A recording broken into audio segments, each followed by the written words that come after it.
Hello' everyone, জয় হিন্দ, নমস্কাৰ। কি খবৰ আপোনালোকৰ? আশা কৰো সকলোৱে ভালে আছে। যিসকল বন্ধু বান্ধৱীৰে অসম পুলিচ এবি ইউবি এছআইত এপ্লাই কৰিছে, আজিৰ ভিডিঅ'টো সেইসকল বন্ধু বান্ধৱীৰ কাৰণে। আপোনালোকে ৰানিং নকৰাকৈ বহি আছে নেকি? ইণ্টাৰভিউ কেতিয়া হ'ব,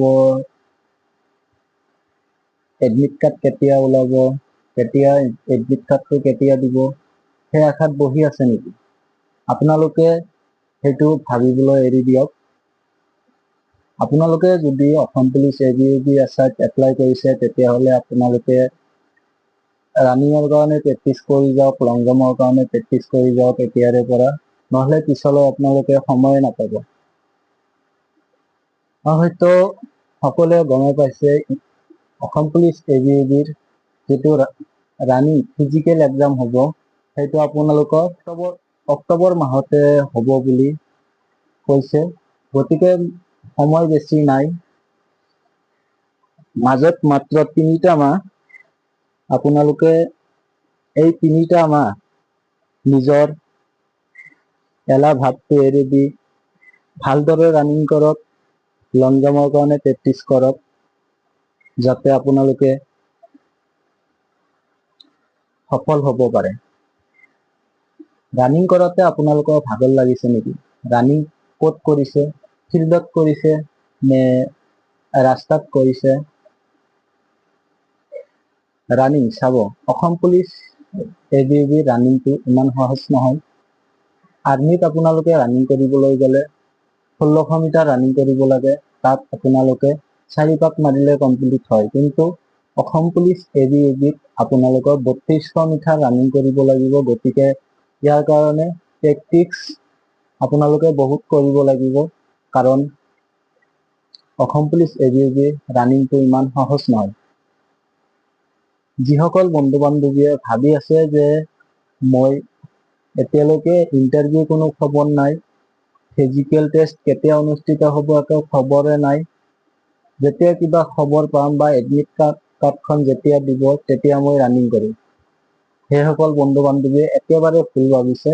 যদি আপোনালোকৰ অসম পুলিচলৈ যোৱাৰ সপোন আছে, আপোনাৰ সপোনটো যদি বাস্তৱলৈ ৰূপায়ণ কৰিব বিচাৰে, তেতিয়াহ'লে বহি নাথাকি নিজৰ মনটোক শক্তিশালী কৰি আজিৰে পৰা দেহাটোক কষ্ট দিয়ক, ফিজিকেলত নিজকে ফিট কৰি তোলক, যাতে যিকোনো মুহূৰ্তত ইণ্টাৰভিউ হ'লে আপুনি সফল হ'ব পাৰে।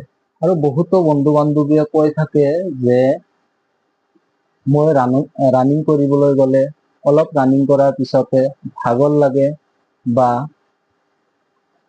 2-4 দিন ৰানিং কৰাৰ পিছতে মোৰ ভৰি বিষায়। সেইসকল বন্ধু বান্ধৱীলৈ কৈছো, আপোনালোকৰ ৰানিং কৰা পদ্ধতিটো সঠিক নহয়। সেইকাৰণে আপোনালোকৰ ভাগৰ লাগে বা ভৰি বিষায়। আপোনালোকে ৰানিং কৰোঁতে কি কৰে? ভৰিৰ আগফালটো পেলাই দৌৰে নে পিছফালটো পেলাই দৌৰে?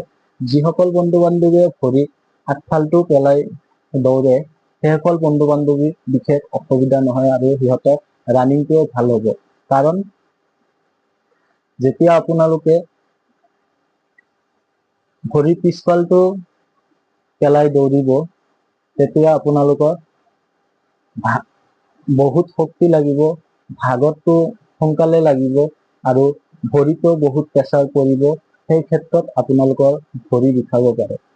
আপোনালোকে যদি ৰাস্তাত ৰানিং কৰিছে, তেতিয়াহ'লেও আপোনাৰ ভৰি বিষাব পাৰে। গতিকে আপোনালোকে যিমান পাৰে ৰাস্তাত ৰানিং নকৰি ফিল্ডত ৰানিং কৰিবলৈ চেষ্টা কৰিব। যিহেতু ইণ্টাৰভিউটো ফিল্ডতে দিব লাগিব, গতিকে আপোনালোকে ফিল্ডত প্ৰেক্টিচ কৰাটো আপোনালোকৰ কাৰণে বেটাৰ হ'ব। গতিকে বন্ধু বান্ধৱীসকল, আপোনালোকে ঘৰতে এনেই বহি নাথাকি নিজৰ সময়টো এনেই নষ্ট নকৰি ফিজিকেলত লাগি যাওক। ফিজিকেলৰ লগতে ৰিটাৰ্ণৰ কাৰণে আপোনালোকে প্ৰিপাৰেশ্যন কৰক। যদি আপোনালোকৰ সপোনটো বাস্তৱলৈ ৰূপায়ণ কৰিব বিচাৰে, তেতিয়াহ'লে নিজৰ দেহাত কষ্ট দিব লাগিব, নিজৰ মাইণ্ডছেটটো শক্তিশালী কৰিব লাগিব, যে মোৰ যিমানেই কষ্ট হওক মই ৰানিং কৰিব নেৰো, মই প্ৰেক্টিচ কৰিব নেৰো। আৰু আপোনালোকে যেতিয়া ৰাতিপুৱা শুই উঠি ৰানিং কৰিবলৈ যায়, ৰানিং কৰিবলৈ যোৱাতে ৰানিং কৰাৰ আগতে আপোনালোকে কি কৰিব লাগে, নৰ্মেলি কিছুমান এক্সাৰচাইজ কৰি ল'ব লাগে। কাৰণ আপোনালোকে যেতিয়া ৰাতিটো শুই থাকে তেতিয়া আপোনাৰ দেহাটো শৰীৰটো পুৰা এটা ফ্ৰেছ নৰ্মেল হেৰিত থাকে। শুই উঠি যদি লগে লগে ৰানিং কৰে তেতিয়াহ'লে কি হয়, হয়তো আপোনালোকৰ ভৰি বিষাব পাৰে, যিকোনো অসুবিধা হ'ব পাৰে। গতিকে আপোনালোকে ৰানিং কৰাৰ আগতে কি কৰিব, কিছুমান সাধাৰণ সৰু সুৰা এক্সাৰচাইজ কৰি নিজৰ গাটো গৰম কৰি ল'ব, তাৰপিছতহে আপোনালোকে ৰানিং কৰিব। গতিকে বন্ধু বান্ধৱীসকল, আপোনালোকে বহি নাথাকি ভালদৰে ৰানিঙৰ কাৰণে প্ৰেক্টিচ কৰক, লং জাম্পৰ কাৰণে প্ৰেক্টিচ কৰক। অসম পুলিচত যদি ৰিটাৰ্ণ এক্সামৰ কাৰণে কোৱালিফাই হ'ব বিচাৰে, সেইজন ল'ৰা বা সেইজন ছোৱালীয়ে লং জাম্পত এক্সিলেণ্ট মাৰিবই লাগিব। গতিকে আপোনালোকে লং জাম্পটো ভালকে প্ৰেক্টিচ কৰক, যাতে আপোনালোকৰ লং জাম্পত সকলোৰে এক্সিলেণ্ট নহয়। আজিলৈকে দেখা নাই যে অসম পুলিচৰ ৰানিঙত কোনো ল'ৰাই বা কোনো ছোৱালীয়ে এক্সিলেণ্ট মাৰিছে। কিন্তু লং জাম্পত যদি অলপ চেষ্টা কৰে সকলোৱে এক্সিলেণ্ট আনিব পাৰিব। আৰু তাৰপিছত আপোনাৰ ৰানিঙত যদি 13, 14, 15 কিবা মাৰ্ক লৈ আহে, তেতিয়াহ'লে আপোনালোকে